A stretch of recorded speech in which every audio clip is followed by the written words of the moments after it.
Coming to you live from Stonehenge. DjDan. You're listening to DjDan, shutting down the man.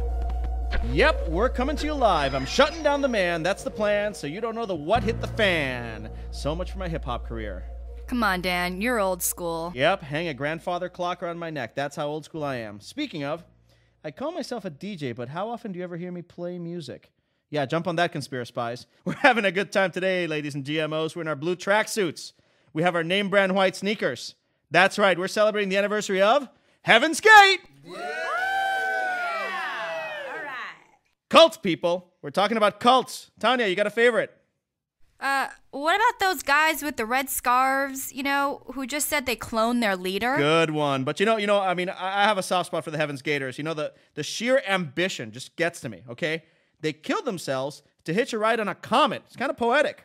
So, my sweet conspiracy spies, are you in a cult? Were you in a cult? Are you about to drink the Kool-Aid? Are you making the Kool-Aid? Call us first. Tell us all about it. Let's take Mac from Texas. Sweet! Mike, got a shotgun under the seat?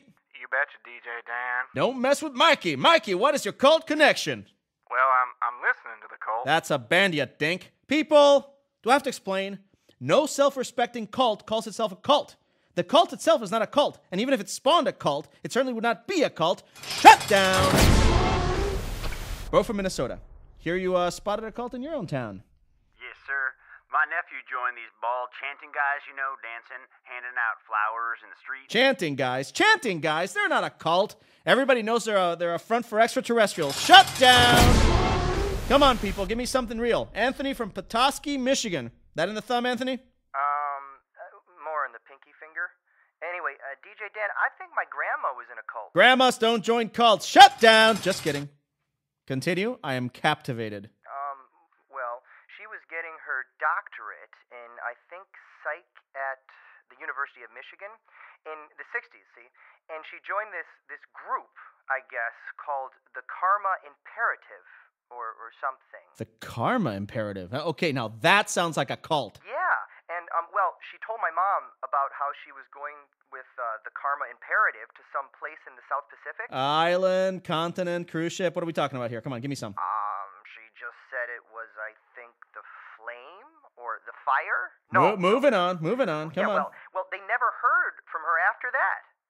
It was like early 70s when she went. Nobody at the university heard about the Karma Imperative. And, they had like a funeral for her and everything. Oh, that is a tragedy. A human, real-life tragedy. It makes me sick, Anthony. Sick! These repugnant, selfish, clannish, crony-ish, mystical, brainwashing pieces of dung that take away our loved ones. Conspiracy spies, you heard it. Anthony from Petoskey has lost his grandmother to the Karma Imperative. You know what to do. You know who you are. I need the dirt on karma so we can find Tony's granny and shut down the man. Back after these messages. You're listening to DjDan, shutting down the man.